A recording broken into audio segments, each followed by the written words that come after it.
Now आज का हमारा नेक्स्ट टॉपिक है रेस्पिरेशन। रेस्पिरेशन पढ़ने वाले हैं अपन, ठीक है। लेकिन एक सेकेंड, एक अपना टॉपिक मिस हो गया था, डेंटल कैरीज। क्योंकि आपने न्यूट्रिशन पढ़ लिया था, nutrition system in human beings. उसमें जो लास्ट था, जो अपन फ्लो चार्ट बनाने के बाद लास्ट ये वाली लाइन रह गई थी। देखो डेंटल कैरीज क्या होती है मैं बताती हूँ आपको। अपने जो दांत होते हैं, अपने जो टीथ होते हैं, हमें पता है वो एनामल, डेंटाइन और अंदर एक और लेयर होती है। इन तीन चीज़ों का मिलके बना होता है, इन तीन चीज़ों का मिलके बना होता है। तो ये बीमारी कब होती है? जब हम कंज्यूम करते हैं शुगरी प्रोडक्ट, लाइक अपन कुछ डेयरी मिल्क वगैरह खा रहे हैं, चॉकलेट्स खा रहे हैं, शुगर प्रोडक्ट्स कंज्यूम कर रहे हैं। तो क्या होता है, अगर आप माउथ वॉश नहीं करते हो, ठीक है, या फिर क्लीन आउट नहीं करते हो, आपका मुंह सूखा सूखा सा है, लेकिन आप ये सब चीज़ें बहुत ज़्यादा खाते हो, ये शुगरी चीज़ बहुत ज़्यादा, तो क्या होता है कि इस तरह के सेवन से, इस तरह की हैबिट से क्या होता है, आपके दांत में क्या है कि ब्रेक डाउन होने लग जाते हैं वो दांत। ब्रेक डाउन कैसे? जो आपका टीथ है ना बच्चों, जो आपका टीथ है यहाँ से, वैसे भी देखो जो टीथ है वो इनऑर्गेनिक चीज़ों का मिलके बना है, इनऑर्गेनिक और ऑर्गेनिक कंपाउंड। और आप शुगर जब ऐड कर देते हो, शुगर आ गए, वो क्या होगा, स्टिकी स्टिकी से होते हैं, वो दांतों के चिपक जाते हैं। और बैक्टीरिया को क्या चाहिए, बैक्टीरिया को मौका चाहिए। वो क्या करते हैं, अपना एंजाइम सीक्रेट करते हैं, एंजाइम सीक्रेट करते हैं, और बदले में क्या करेंगे, इस दांत को ही यहाँ से, ये जो अपनी इनऑर्गेनिक लेयर है ना, उसको काटने लग जाते हैं, इसको ही खाने लग जाते हैं, इसी को ही खाने लग जाते हैं। तो ये है डेंटल कैरीज। अपना देखना काला काला सा हो जाता है दांत, ठीक है ना, गड्ढा कर देते हैं, वो खाने लग जाते हैं उस इनऑर्गेनिक, अपने जो वाइट वाइट जो बाहर इनेमल लेयर है ना, उसको खाने लग जाते हैं, डीके करने लग जाते हैं उसके साथ। तो ये थी डेंटल कैरीज। चलो नेक्स्ट रेस्पिरेशन पे जाओ। अच्छा, ये क्वेश्चन आंसर है बेटा, ये क्वेश्चन आंसर है। पहला क्वेश्चन है भाई, difference between autotrophic and heterotrophic. मतलब इसमें भी कुछ भी नहीं है, मतलब रॉ मटेरियल कौन कौन से रिक्वायर्ड है, ये बहुत शॉर्ट है। स्टमक के जो एंजाइम है वो क्या रोल प्ले करते हैं, डाइजेस्टिव एंजाइम वो क्या रोल प्ले करते हैं, और how small intestine design to absorb digested food, ठीक है ना। 3 पार्ट होते हैं, इलियम, जेजुनम, डोडेनम, ठीक है। चलो भाई रेस्पिरेशन स्टार्ट करते हैं। चलिए, रेस्पिरेशन से आप क्या समझते हैं? जैसे ही आपको, जैसे मैंने बोला था न्यूट्रिशन, जैसे न्यूट्रिशन का कोई नाम लेता है तो मुझे खाना सोचता है, भोजन, फूड। रेस्पिरेशन का वर्ड जब आपके सामने आ रहा है तो आप क्या समझते हो रेस्पिरेशन से? क्या वर्ड आता है, क्या वर्ड सोचते हो? रेस्पिरेशन का मतलब मैं तो ये समझती हूँ कि हाँ, कुछ इनहेल कर रहे हैं और एक्सहेल कर रहे हैं। ये गैसेस, मतलब कॉमन भाषा में बोलूँ तो ऑक्सीजन इनहेल कर रहे हैं और CO2 एक्सहेल कर रहे हैं। मुझे तो ये समझ में आता है रेस्पिरेशन, मुझे तो ये समझ में आता है रेस्पिरेशन। कुछ एक्सपेरिमेंट किए गए हैं, वो देख लेते हैं, एक्टिविटी देख लेते हैं। देखो ये इन्होंने क्या, अच्छा पिचकारी हैं, अच्छा ठीक है, चलो ये देखो, टेस्ट ट्यूब ली, टेस्ट ट्यूब ए ली, टेस्ट ट्यूब बी ली, ले ली, हाँ जी ले ली साहब। इसमें भी लाइम वाटर फिल कर दिया, इसमें भी लाइम वाटर फिल कर दिया। Now what happen next? फिर हमने क्या किया, टेस्ट ट्यूब बी में अपने मुंह से फूंक मारी, अपने मुंह से फूंक मारी। एक तरह से ये देख लो कि CO2 आउट कर दी। किसमें? ये जो लाइम वाटर है इसमें। ये किसका बना है बेटा? कैल्शियम हाइड्रोक्साइड का बनाता है, वाटर जैसा ही दिखता है, कोई प्रॉब्लम नहीं है। अपन ने जोर से फूंक मारी और यहाँ पे क्या हो, लाइम वाटर जो होगा ना वो मिल्की वाइट हो जाएगा एकदम तुरंत प्रभाव से, बुलबुले उठेंगे और मिल्की वाइट सा हो जाएगा, ठीक है, टर्न मिल्की वाइट, ठीक है, मिल्की विल्की सा हो जाएगा, दूधिया सा। नेक्स्ट दूसरी चीज़ क्या समझी भाई, जो CaOH है, कैल्शियम जो हाइड्रोक्साइड है, वो अब्सॉर्ब करता है किसको, CO2 को। तो यहाँ से हमारा कंक्लूजन सिद्ध हो गया कि हाँ CO2 हम निकालते हैं बाहर, हम CO2 बाहर निकालते हैं। नेक्स्ट दूसरी जो टेस्ट ट्यूब थी उसमें भी लाइम वाटर था, उसमें क्या किया, एक सिरिंज ली और बाहर की, वो सिरिंज होते हैं ना, पहले बाहर पुश करते हैं, हवा भरते हैं पूरी, और फिर उसके बाद में उसको टूवर्ड्स पुश करते हैं डाउनली। तो क्या है, पहले तो हवा भरी और देन फिर फ्लो मारा पूरा इसके अंदर। तो इसमें देखा कि इतने बुलबुले नहीं हुए, मिल्की वाटर इतना टाइम नहीं लिया चेंज होने में, मतलब मिल्की मिल्की सा नहीं हुआ ये। इससे हमें ये पता चला कि जब अपन ने सिरिंज से इसमें हवा डाली तो बहुत सारी हवा आई थी, नाइट्रोजन भी आई थी, ऑक्सीजन भी आई थी, CO2 भी आई थी, और भी गैसेस आई थी। पर जब हमने फूंक मारी तो सिर्फ CO2 ही निकली। तो इससे सिद्ध हुआ कि हमने एक्सहेलेशन में, एक्सहेल क्या करते हैं, निकालते क्या है बाहर, CO2। ओके गाइस, अपन CO2 बाहर निकालते हैं। ये क्लियर करना था एक्सपेरिमेंट से, जो लाइम वाटर पे एक्सपेरिमेंट कर दिया अपन ने कि 2 टेस्ट ट्यूब ली, दोनों में लाइम वाटर फिल किया, एक पे अपन ने फूंक मारी, एक पे अपन ने पिचकारी से सिरिंज से प्रेशर बनाया। जिसमें हमने फूंक मारी वो वाला लाइम वाटर एकदम मिल्की मिल्की सा हो गया, जिस पे अपन ने सिरिंज का मारा उसमें वो जो लाइम वाटर था उसने काफ़ी टाइम लिया और उसके बाद भी थोड़ा थोड़ा मिल्की हुआ। इससे हम क्या समझते हैं, इसका कंक्लूज़न क्या आया, लास्ट में क्या फाइनलाइज हुआ कि जो हम एक्सहेल करते हैं तो उसमें से CO2 निकली। CO2 जैसे ही निकली, CO2 निकली उसने लाइम वाटर के साथ रिएक्ट कर लिया और वाइटी कलर दे दिया, अपना मिल्की कलर दे दिया। बट जब सिरिंज से हवा डाली गई तो उसमें CO2 इतनी नहीं थी। जब CO2 इतनी नहीं थी तो उसने लाइम वाटर के साथ रिएक्ट नहीं किया। तो हमें पता चल गया कि CO2 हम एक्सहेल करते हैं। चलिए ये एक्टिविटी हो गई। अच्छा जी, एक और एक्टिविटी दे रखी है कि लो साहब, एक और एक्टिविटी दे रखी है। इस एक्टिविटी के लिए मुझे आपको फ्रेगमेंटेशन बताना ज़रूरी है। देखो इधर, क्या हमें पता है फोटोसिंथेसिस में क्या प्रोडक्ट बनता है? CO2 प्लस H2O, बैलेंस नहीं कर रही मैं अभी, C6H12O6 प्लस ऑक्सीजन। ये हमें पता है कि ये फोटोसिंथेसिस का प्रोडक्ट है। CO2 अंदर आई, फिर वाटर मॉलिक्यूल चाहिए और हमें क्या मिलेगा, फूड बनेगा, ग्लूकोज बनेगा, एंड देन क्या होगा, ऑक्सीजन आउट। बट जब हम इनहेल करते हैं ऑक्सीजन चाहिए होती है, और क्या, जो फूड अपन ने खाया होता है वो ब्रेक डाउन होता है। और मान लो इसमें आपने ऐड कर दी ईस्ट, अपनी कॉमन बॉडी में भी देखोगे ना तब भी ये होगा, लेकिन अगर ईस्ट ऐड कर देते हो इस रिएक्शन में, मतलब ये अपन ने क्या है अब इस डायरेक्शन में कर रहे हैं, तो क्या बनेगा, C2H5OH, और क्या बनेगा, CO2 और वाटर का मॉलिक्यूल। मतलब कि फिर से ये एक्सपेरिमेंट क्या सिद्ध कर रहा है कि CO2 ही आउट करते हो, CO2 ही आउट करते हो आप रिवर्स में। भाई यहाँ से ये प्रोडक्ट है, खाना खाया था, खाना बना था, ऑक्सीजन एटमॉस्फेयर से ले ली, अभी निकालनी भी तो है ना, तो क्या थोड़ी सी एनर्जी भी जाएगी, मतलब फूड भी ब्रेक डाउन होगा और CO2 बाहर। देखो इन्होंने क्या एक्सपेरिमेंट किया कि कोई भी फ्रूट जूस ले लो, जो मर जाए वो लो, फ्रूट जूस ले लो, कोई शुगर का सॉल्यूशन ले लो, ले लिया साहब, शुगर सॉल्यूशन ले लिया, C6H12O6, ग्लूकॉन डी ले ली भाई साहब, इसमें मिक्स कर दिया ईस्ट। और ईस्ट क्या है, एक यूनिसेलुलर ऑर्गेनिज्म है जो क्या करता है, ज़रा सी ह्यूमिडिटी क्या मिली वो डिवाइड कर देता है ज़बरदस्त, और इथेनॉल वगैरह अल्कोहल बनाने में काम कर देता है, फ्रेगमेंटेशन करवाता है। इसने क्या बनाया, इसने बनाया क्या, C2H5OH एंड CO2, इसको बना दिया। अब इसके लिए इन लोगों ने क्या, एक अपरेटस सेट किया था, खतरनाक अपरेटस सेट किया है, खतरनाक ज़बरदस्त अपरेटस, कि भाई साहब ये एक नली थी, इसमें भर दिया क्या, जूस, ग्लूकोज, ग्लूकॉन डी, इसको बंद कर दिया। फिर यहाँ से एक पाइप कनेक्ट किया, एक पाइप कनेक्ट करने के बाद क्या हुआ, इस पाइप को इन्होंने रख दिया लाइम वाटर के अंदर।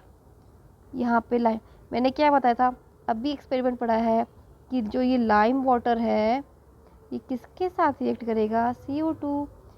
तो मैंने यहाँ पे जूस भर दिया, ग्लूकोज भर दिया, और मैंने ऐड कर दी ईस्ट। ईस्ट क्या करेगी, ईस्ट ने क्या किया, अभी मैंने क्या सिखाया, ईस्ट क्या करेगी, अल्कोहल बनाएगी, ठीक है, अल्कोहल बनाएगी, C2H5OH और CO2 बनाएगी प्लस CO2, और वो CO2 रिलीज़ होगी और तुरंत प्रभाव से यहाँ आएगी, मिक्स होगी, और ये जो लाइम वाटर है वो मिल्की वे चेंज तो ये लो साहब, फिर से ये बात श्योर हो गई क्या कि CO2 अपन एक्सहेल करते हैं। अपन एक्सहेल की ही बात कर रहे हैं, इनहेल क्या? इनहेल के बारे में तो कोई बात ही नहीं कर रहा है बेटा। इनहेल कहने को हम कहते हैं कि ऑक्सीजन लेते हैं, बट एटमॉस्फेयर में और भी गैसेस है। बट अपनी RBC, अपना हीमोग्लोबिन इस तरह से डिज़ाइन है कि ये सिर्फ और सिर्फ ऑक्सीजन और CO2 से ही बाइंड करता है। ऑलराइट गाइस, ये है कथा चिट्टा।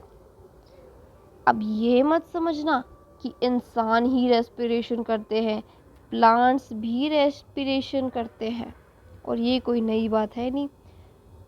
डे के टाइम में प्लांट फोटोसिंथेसिस करते हैं और नाइट के टाइम प्लांट रेस्पिरेशन करते हैं। और जैसी अपन करते हैं ना वैसी इन्हीं में होती है, जैसी अपन करते हैं ना वैसी इनमें होती है, चाहे अपन हो चाहे से प्लांट्स हो सेम। क्या होगा रिवर्स? क्या होगा रिवर्स? बताओ मुझे। Reverse C6H12O6। अपन ऑक्सीजन लेते हैं ना, तो ये भी उस वक्त ऑक्सीजन लेंगे क्योंकि डे टाइम गया, अब कोई लाइट वाइट नहीं है, फोटोसिंथेसिस नहीं है, तो अब इसकी मशीन चल जाएगी रेस्पिरेशन के लिए। तो C6H12O6 अपना फूड, जो अपना ग्लूकोज है, वो ब्रेक डाउन होगा, एनर्जी होगी। ऑक्सीजन अपन ले ही रहे, किस में टूटेंगे? किस में टूट जाएगा? ये देखो साहब, मतलब प्लांट भी एक्सहेल करते हैं CO2, और अपन तो जैसा काम ही यही है। बस प्लांट का फ़ायदा ये है कि वो H2O भी निकालेगा। अपन नहीं करते ये कार्यक्रम, अपना काम में ले लेते हैं पानी को। समझ गए? नाइट के टाइम पे प्लांट भी रेस्पिरेशन करते हैं। अब समझ में आया ना? बोलते हैं ना कि रात में प्लांट के पास नहीं जाना चाहिए। क्यों? क्योंकि वो CO2 निकालते हैं। आप अब ये बोलना कि नहीं जी, रात में प्लांट रेस्पिरेशन करते हैं और डे टाइम में प्लांट फोटोसिंथेसिस करते हैं साहब। हाँ जी क्लियर? हाँ जी क्लियर।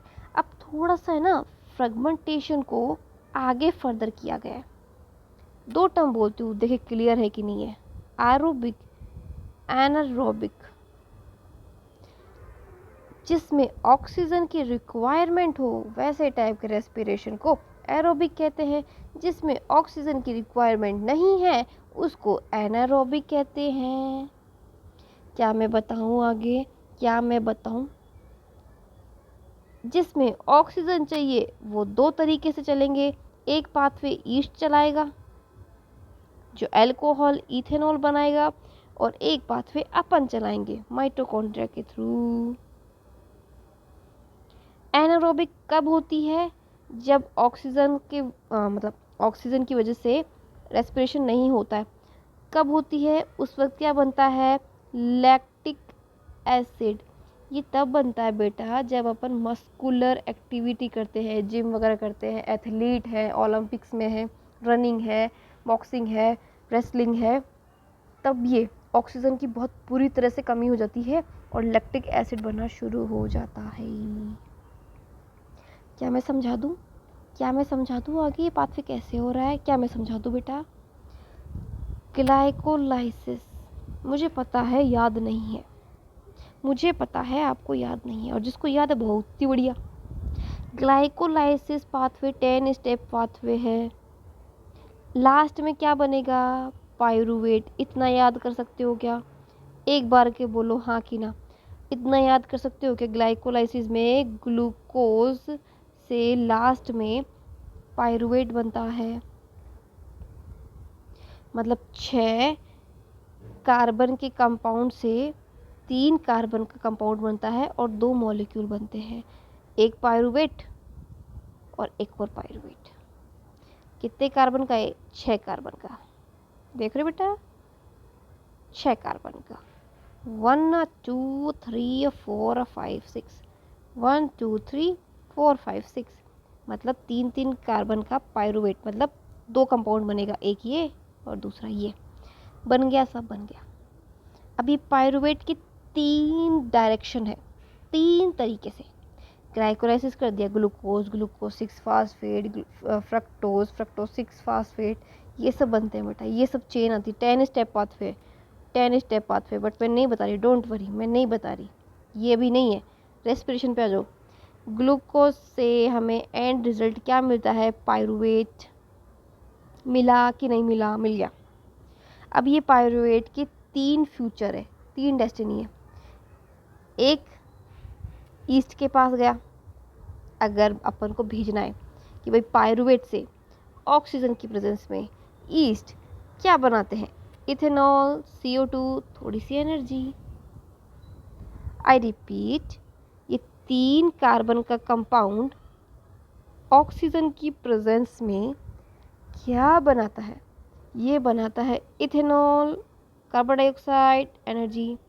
3 कार्बन का कंपाउंड बनाएगा, एक तो 2 कार्बन का कंपाउंड और एक कार्बन का कंपाउंड, और एनर्जी बाहर निकालेगा। कौन है ये जनाब, ईस्ट। क्या मैं फ्रेगमेंटेशन बोल दूँ, बिल्कुल मैं बोलूँगी, मैं तो बोलूँगी। गाइस अगर आपको मेरा वीडियो पसंद आ रहा है तो please subscribe guys, please supporting me. अच्छा चलो, 3 कार्बन से अपन को प्रोडक्ट क्या मिला, 2 कार्बन का मिला और 1 कार्बन का मिला। एक तो अपन को एल्कोहल मिल गई और एक अपन को CO2 मिल गया। बात खत्म, बात इधर ही खत्म। अब ये 3 कार्बन कंपाउंड का मॉलिक्यूल है, अगर इसको ऑक्सीजन नहीं दी जाए तो ये क्या करेगा। देखो मसल्स में हो रहा है ना, जो बेटा एथलीट वगैरह है, ये स्पोर्ट्स में है, उनके लिए ये नॉर्मली है कि लैक्टिक एसिड बनेगा। 3 कार्बन कंपाउंड का ये, और थोड़ी बहुत एनर्जी। और अगर इस कार्बन के कंपाउंड को 3 कार्बन की कंपाउंड को अपन कैसे इस्तेमाल करते हैं, प्रेजेंस ऑफ ऑक्सीजन में अपने कहाँ इस्तेमाल होती है, माइटोकॉन्ड्रिया में। यहाँ पे ईस्ट इस्तेमाल करा था, यहाँ पे मसल इस्तेमाल कर रही थी, यहाँ पे माइटोकॉन्ड्रिया इस्तेमाल कर रहा है। ये अपना है, ये अपन है जी, चंगा है जी चंगा, अपन है ये। अपने में क्या होता है, पायरुविक एसिड बनेगा, माइटोकॉन्ड्रिया में से ऑक्सीजन मिलेगा, कार्बन डाइऑक्साइड बनेगा, वाटर बनेगा, एनर्जी बनेगी, सिंपल। और ये CO2 क्या करते हैं अपन, रिलीज कर देते हैं एटमॉस्फेयर में। Simple, very simple guys, very simple. तो ये कथा चिट्ठा मैंने आपको समझा दिया अच्छे से। ये जो रामायण लिखी हुई थी 3 कार्बन कंपाउंड से 2 कार्बन की ऑक्सीजन की प्रेजेंस में, बिना ऑक्सीजन की प्रेजेंस में। अब यहाँ पे एनर्जी वाला काम चल रहा है, एनर्जी का लगा रखी है। ये भी एनर्जी, ये भी एनर्जी, यहाँ पे भी एनर्जी। अम्मा मियाँ एनर्जी है क्या ये, बेटा अपनी बॉडी की एनर्जी का नाम है ATP। इसी को बनाने के लिए तो माइटोकॉन्ड्रिया दिन रात मेहनत करता है, powerhouse of the cell. ATP भाई साहब यही बनाता है। क्या है ATP, एडिनोसिन ट्राई फॉस्फेट। ये है जी अपनी एनर्जी, हाईएस्ट एनर्जी, बहुत अच्छी खासी एनर्जी इसके पास। मतलब एडिनोसिन के पास 3 फास्फेट है, एडिनोसिन के पास 3 फास्फेट है, ये लेके घूम रहा है भाई साहब 3 फास्फेट। बेटे का अगर मैं 1 फास्फेट निकाल दूँ तो ये 2 फास्फेट लेके घूमेगा, तब इसका नाम ATP से हो जाएगा ADP। क्यों, ATP मतलब ATP मतलब एडिनोसिन ट्राई फास्फेट। अगर एक निकाल दिया तो डाई फास्फेट, मैं एक और निकाल दूँ, एक ही बचा है इसके पास, तो एडिनोसिन मोनोफास्फेट। ऐसा मत समझना कि इसके पास एनर्जी, इसके पास भी है, इसके पास भी है, बट बेटा ये थोड़ा महंगा है, ये ज़्यादा काम करवाता है बजाय इन दोनों के। मतलब कि ATP के पास 3 फास्फेट के ग्रुप है, 3 फास्फेट के ग्रुप है। अगर एक फास्फेट और निकाल दिया तो बचे 2, तो ADP एडिनोसिन डाईफास्फेट, और वो एक और भी निकाल दो तो फिर भी एक ही बचेगा लास्ट में, तो एडिनोसिन मोनोफास्फेट। मोनो मतलब 1, डाई मतलब 2, ट्राई मतलब 3। अब आई बात समझ में, ये एनर्जी मॉलिक्यूल है जी, हमने आपको बता दिया ये माइटोकॉन्ड्रिया में बनता है साहब। देखो अपने में कौन सा चलता है, अपने में चलता है रेस्पिरेशन एरोबिक वाला। देखो अपने में कैसे होगा, देखो अपना वाला शुरू करने से पहले, क्योंकि आज तो नहीं हो पाएगा शुरू, आज तो फ्रेगमेंटेशन भी कर लिया अपन ने, अपन को ये चीज़ क्लियर होनी चाहिए कि डिफ्यूज़न क्या है, व्हाट इज़ डिफ्यूज़न। मैं अपने नेक्स्ट वीडियो में ये नहीं समझाऊंगी, इसलिए अभी क्लियर कर रही हूँ कि व्हाट इज़ डिफ्यूज़न, कि कोई भी मॉलिक्यूल है या कोई भी गैस है अपनी हाई कंसंट्रेशन से ट्रैवल करती है टूवर्ड्स अपनी लोअर कंसंट्रेशन की ओर। ट्रैवल बोल लो, मूव बोल लो, अक्रॉस बोल लो, क्रॉस बोल लो, मतलब अपनी हाई कंसंट्रेशन से लो कंसंट्रेशन की ओर मूव करती है। मेरी बात ध्यान से सुनो, मेरी बात ध्यान से सुनो। प्लांट भी रेस्पिरेशन करते हैं, एनिमल भी रेस्पिरेशन करते हैं। दोनों क्या करते हैं, ऑक्सीजन लेते हैं और CO2 निकालते हैं। हाँ, बस केस ये है कि प्लांट नाइट टाइम में ऐसा काम करता है और अपन डे हो चाहे नाइट हो। मुझे ये बताओ, एटमॉस्फेयर में CO2 ज़्यादा है कि O2? बेटा, एटमॉस्फेयर में ऑक्सीजन ज़्यादा है और CO2 कम है। ये रही एटमॉस्फेयर की बात। एटमॉस्फेयर में जो CO2 है अपनी हाई कंसंट्रेशन में है, हाई कंसंट्रेशन, और CO2 अपनी लो कंसंट्रेशन में है। ये बात क्लियर है? ये बात क्लियर है बेटा? अब क्या होगा, मैंने डिफ्यूज़न की प्रोसेस समझाई थी कि डिफ्यूज़न होगा अपनी बॉडी में जब ऑक्सीजन की कमी होगी। जब अपनी बॉडी में ऑक्सीजन की कमी होती है तो क्या करते हैं अपन, इनहेलेशन करते हैं, सांस अंदर लेते हैं। लो देखे, इनहेलेशन। तब किसकी एंट्री होती है, ऑक्सीजन अपनी हाई कंसंट्रेशन से अपनी बॉडी में आ जाता है जहाँ पे ऑक्सीजन की कमी है, अपनी लोअर कंसंट्रेशन की ओर। मतलब एंट्री हो जाती है किसकी, ऑक्सीजन इन आवर बॉडी। क्यों, ऑक्सीजन अपनी हाई कंसंट्रेशन से अपनी लो कंसंट्रेशन में गया। एटमॉस्फेयर में हाई अमाउंट में ऑक्सीजन है और अपनी बॉडी में कम है, तो बाहर से ऑक्सीजन अंदर आएगी, बाहर से ऑक्सीजन अंदर आएगी। बाहर ज़्यादा है ना ऑक्सीजन, तो वो अंदर आएगी। एट द टाइम CO2 अपनी बॉडी में हाई है। क्यों, अभी बेटा अभी पढ़ा था, ये देखो जैसे ऑक्सीजन आएगी CO2 निकलता है और H2O निकलता है। अभी पढ़ा था बेटा, अभी भूलो मत बेटा, भूलने का नहीं है ऐसे। अभी पढ़ाई कि अपन रेस्पिरेशन ऐसे करते हैं, CO2 ऐसे निकलती है, ब्रेकडाउन ऑफ फूड, ऑक्सीजन के आते ये काम होता है। CO2 जिस तरीके से ऑक्सीजन आया है उसी तरह से CO2 बाहर जाएगा। CO2 बॉडी में क्या है, हाई कंसंट्रेशन में है, और मैंने फिर से बताया कि ये डिफ्यूज़न करेगा। ये डिफ्यूज़न करेगा मतलब एक्सहेल करेगा, मतलब CO2 अपनी हाई कंसंट्रेशन से लोअर कंसंट्रेशन की ओर जाएगा। अपनी बॉडी में ज़्यादा है ना, अपनी बॉडी में ज़्यादा है तो वो ज़्यादा से कम की ओर, ज़्यादा से कम की ओर। यहाँ पे ऑक्सीजन ज़्यादा से कम की ओर, यहाँ पे CO2 अंदर ज़्यादा है, अंदर से बाहर की ओर, ज़्यादा से कम की ओर। बेटा ये मैंने परिचय दे दिया है, और ये मैं बाद में जब मैं समझाने वाली हूँ कि भाई नोस्ट्रिल से ऑक्सीजन गई, तो उस वक्त ये क्वेश्चन नहीं आना चाहिए कि कैसे गई। ये मैंने यहाँ पे क्लियर कर दिया है, डिफ्यूज़न की प्रोसेस मैंने यहाँ पे क्लियर कर दी है आपको अच्छी तरीके से कि क्यों ऑक्सीजन अंदर आई। ऑक्सीजन से ही क्यों बाइंड कर रहे हैं, क्योंकि मैंने बता दिया कि अपनी RBC, अपना हीमोग्लोबिन इसी तरह से ऑर्गेनाइज है कि ऑक्सीजन और CO2 से ही बाइंड करता है, और किसी के लिए एक्सेप्टेबल नहीं है, और किसी से बाइंड ही नहीं कर सकता। सच में, और किसी से बाइंड ही नहीं कर सकता, डिज़ाइन ही नहीं है। ठीक है बेटा, क्लियर? देखो ये एक्टिविटी देख लो, ये जो मैंने एक्टिविटी ऊपर डिस्कस की है टेरेस्ट्रियल वालों की, सेम बेटा एक्वेटिक वालों के लिए भी यही है। वाटर है, वाटर में फिशेस रहती है, तो वाटर में जो घुली हुई जो ऑक्सीजन होती है वो इनटेक करती है और अपनी बॉडी की CO2 बाहर निकालती है। किसके थ्रू, डिफ्यूज़न के थ्रू बेटा। अब ये जो चीज़ है मैं आगे डिस्कस नहीं करूँगी, अब मैं सीधा ह्यूमन रेस्पिरेटरी सिस्टम पढ़ाने वाली हूँ। ठीक है गाइस, मैं सीधा वही पढ़ाने वाली हूँ। मैंने पूरा क्लियर कर दिया है, मैंने पूरा क्लियर कर दिया है आपको। डायरेक्ट हम रेस्पिरेशन पढ़ेंगे। देखो यहाँ पे कुछ लिखा हुआ है, और मैं पहले ही बोल दूँ कि no smoking, seriously guys, no smoking. आपको नेचर ने इतनी प्यारी चीज़ अपने लंग्स दिए हैं, इतनी अच्छी बॉडी दी है, आप अगर खुद कुछ अच्छा नहीं कर रहे उनके लिए, तो एटलीस्ट वो जो अपना काम कर रहे हैं उनको बेटरली करने दो। ये सिगार, टबैको, सिगरेट, ये देखो बीड्स, देखो क्या क्या हुक्कास, गुटखा, ठीक है, ये सब कंज्यूम करना बंद करो।